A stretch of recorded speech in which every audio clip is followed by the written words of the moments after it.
للناس اللي جاهم البق ما تخافوش منه، لاني جبت لكم واحد الدواء اللي غادي يهنيكم منه، غادي يهنيكم بصفه نهائيه، لان البق راه ماشي شي حاجه جديده.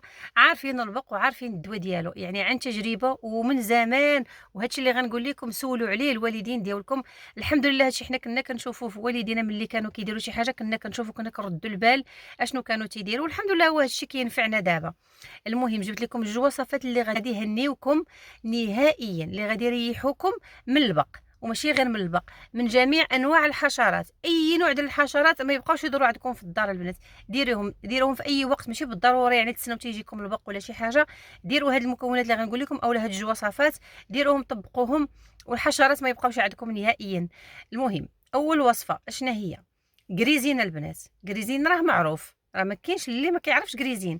غريزين معروف جدا جدا، يعني هو باش كنا كننظفوه، باش كنا كنعقموه. غريزين هو اللي كان موجود، يعني ما كانت حتى شي حاجه ديال ادوات التنظيف. حنا ملي كنت صغيره، الوالده ديالي كانت كتجيب غريزين اللي كانت كتعقم به الدار، كانت كتجف به، هو اللي كانت كديرو في الدار عندنا. ياك غتاخدوا غريزين ديروا في بخاخ، تاخدوا بخاخ وتخووا فيه داك غريزين، وتبداو ترشوا البنات، بداو ترشوا في القناه عندكم، وخصوصا كنأكد لكم ترشوا على الدخله ديال الدار، الدخله ديال الدار والعتبه ديالتها. تدوروا على برشه ترشوها كامله، الشراجم ديالكم، النوافذ ديالكم ترشوا عليهم كاملين كاملين، تدوروهم. يعني اي بلاصه عندها يعني كتحل وكتسد رشوها البنات.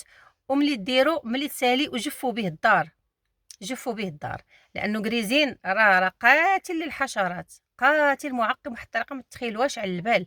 يعني هو بان دابا هو نفعنا الحمد لله. الناس كانوا كيضحكوا، انا ملي كنت كنقول غريزين كانوا كيضحكوا عليا، ما كانوش كيعرفوا شنو هي هذه الكلمه، ولكن احنا ها هو دابا غادي ينفعنا، وغادي ينفعنا بزاف بزاف. تاني وصفه، تاني وصفه بحالها بحال غريزين، قاتله للحشرات، غتهنيكم من شي حاجه سميتها البق اولا اي نوع ديال الحشرات. الوصفه اولا المكون شنو هو القطران. القطران كيفاش غتستعملوه؟ غتاخذوا القطران ديروه، تخلطوه مع شويه ديال الماء، تخلطوه مع الماء حتى هو، ديروه في بخاخ وتبداو ترشوا كامله كامله كامله، يعني البلايص كيف قلت لكم، الدخله ديال الباب، الشراجم، اي بلاصه عندكم يعني كتحل وكتسد، رشوها البنات. ياك رشوها بهذا القطران. كان عندكم قطران كتير، كان كتير يعني رشوه هو كامل بلا ما تخلطوه بالماء. كان عندكم غير قليل، خلطوه بالماء ورشوا. رشوا البنات.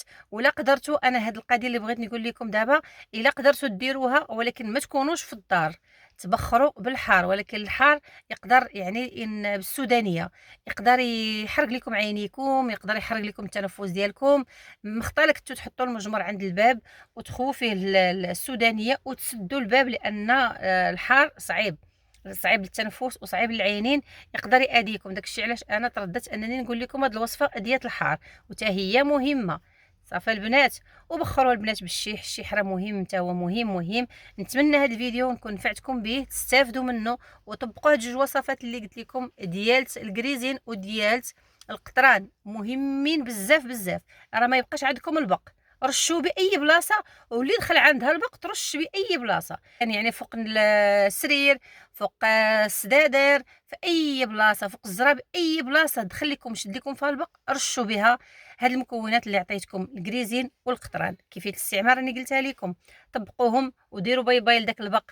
هادو هما الوصفات البنات، هادو هما المكونات اللي غادي يهنوكم من البق. نتمنى انكم تستافدوا منهم، ومع السلامه، دوزوا بخير.